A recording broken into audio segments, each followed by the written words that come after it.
I spent years doing everything they told me to do.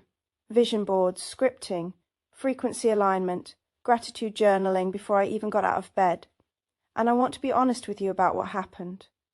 Sometimes it seemed to work, just enough to keep me buying the next course, reading the next book, adjusting my vibration one more time, and then I would watch it all quietly collapse, back to the same patterns, the same ceiling, the same feeling that something in me was fundamentally broken. I didn't say that out loud for a long time, because if manifestation is real and it wasn't working for me, then the problem had to be me. That is what they want you to conclude. That is what keeps you coming back. But here is what I now believe with complete conviction: the teachings were wrong, not slightly wrong, wrong at the foundation, and you already knew that. You just didn't have the language for it yet. If you are an INFJ, you have always felt something off about the manifestation conversation. You could not name it, but it bothered you. The idea that you could think your way into abundance, that the right affirmation repeated with enough feeling would alter your material reality, that the universe was essentially a vending machine waiting for the correct emotional input. Something in you resisted that model, not because you lacked faith, not because you were too negative, too deep, or too much in your head, because you were perceiving something true that the framework refused to account for. INFJs are not built for surface-level solutions. You feel the layers beneath things. You sense what is running beneath a conversation, beneath a relationship, beneath your own behavior. That sensitivity is not a liability in this domain. It is the exact faculty required for the work that actually moves things. The manifestation industry told you to override that depth, to choose a positive thought and hold it there, to perform abundance until it arrived. What I want to show you today is why that instruction was always going to fail you, and what the INFJ way of creating actually looks like when it is working with your nature rather than against it. Let us start with the structural problem at the heart of manifestation teaching. The entire model assumes separation. There is you, there is the thing you want, and there is a technique to bridge the gap between them. But most of the same teachers who sell this model also tell you, in their more philosophical moments, that all is one, that everything is energy, that consciousness is unified and indivisible. You cannot hold both positions, they are incompatible.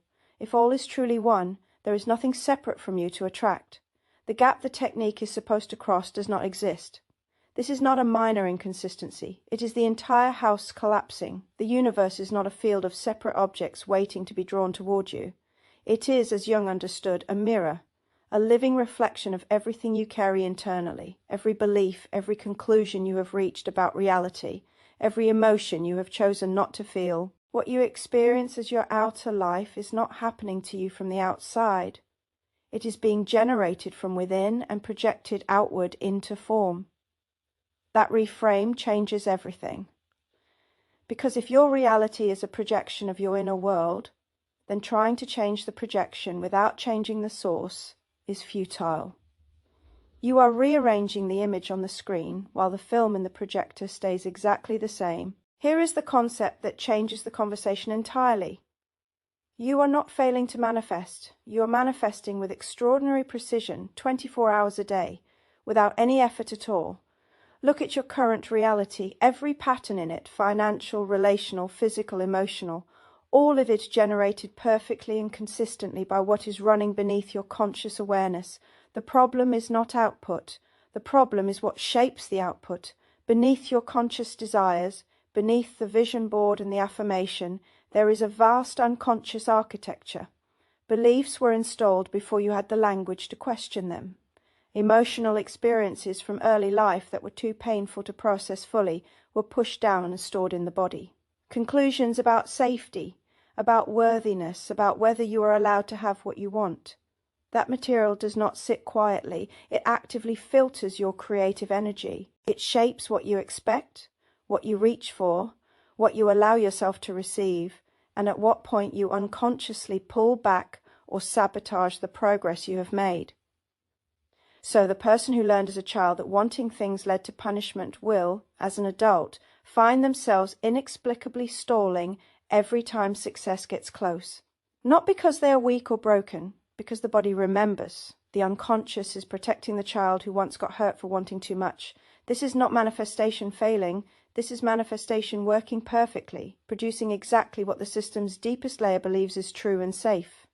Transmutation is the alternative to attraction. It is not about drawing something toward you from the outside. It is about working with the creative energy that is already flowing and changing what it is being filtered through. Not adding, converting, changing the essential nature of what is already there. The alchemists called it turning lead into gold. Jung understood it as the integration of the shadow. What was dense and heavy and buried, the grief, the shame, the unexpressed rage, the frozen fear, becomes, when brought into conscious awareness and fully felt, integrated energy. Power that flows freely rather than being locked away in suppression. The gold was always there. It was just trapped in the lead. This is where the INFJ nature becomes a profound advantage rather than a complication. You have unusual access to the unconscious. You feel what others cannot name. You sense the emotional undercurrents in a room, in a relationship, in yourself. You have always known there was more beneath the surface of things. That capacity, when turned inward with honesty and courage, is exactly what the process of transmutation requires. The standard manifestation student is trying to bypass the unconscious with a positive thought. You have the rare ability to actually go there, to sit with what is uncomfortable, to notice what surfaces when you get close to what you want, and to stay present with it rather than immediately reaching for a distraction. Jung described the shadow as everything we have rejected, suppressed, or been forced to disown about ourselves. It accumulates over a lifetime and runs beneath conscious awareness, shaping reality with enormous quiet force. For INFJs, the shadow often holds very specific material, the desires that were shamed, the needs that were dismissed as too much, the anger that was too dangerous to express, the grief of being consistently misunderstood by the people who were supposed to see you. That material is not an obstacle to your abundance. It is the source of it once it has been met and integrated. Because when you stop spending your energy suppressing those layers, when you stop routing your creative force through the filters of old fear and old shame, something remarkable becomes available. The full current of who you are, moving in the direction you actually choose. That is not the law of attraction. That is individuation. And it is ancient, and it is real, and it has always been available to you. So what does this look like in practice? It is less performative and more honest than anything the manifestation industry sells you. It begins with stopping the bypass. When you notice yourself reaching for an affirmation to cover a feeling, pause. Get curious about the feeling instead. What is it? Where does it live in the body? What does it believe? Not to analyze it to the ground, to feel it, to let it be present without immediately suppressing it again. Suppressed emotion stays charged. It stays active. It continues to filter your output for years, sometimes decades, until it is met. Felt emotion moves. It completes its cycle and releases. And what it releases is energy, the same energy that was locked in the suppression, now available for something else. This is why genuine emotional processing produces results that feel almost miraculous. Opportunities that appear without effort, situations that resolve without force, creative work that flows, money that moves differently. It is not magic. The distorting lens has been cleaned. The same light is passing through clearly now.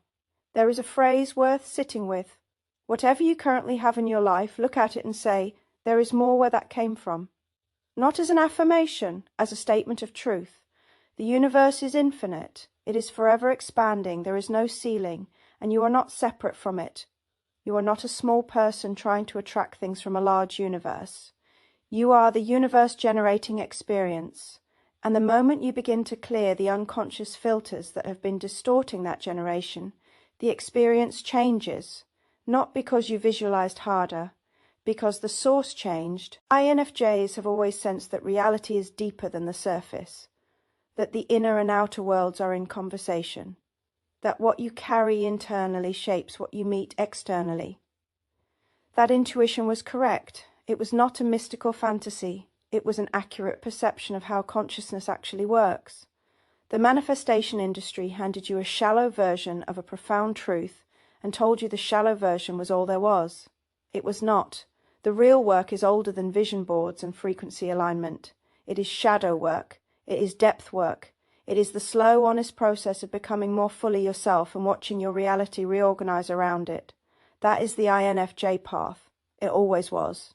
What did you always suspect was wrong with the manifestation model? I want to know what you already knew. Until next time, find your power, know your myth,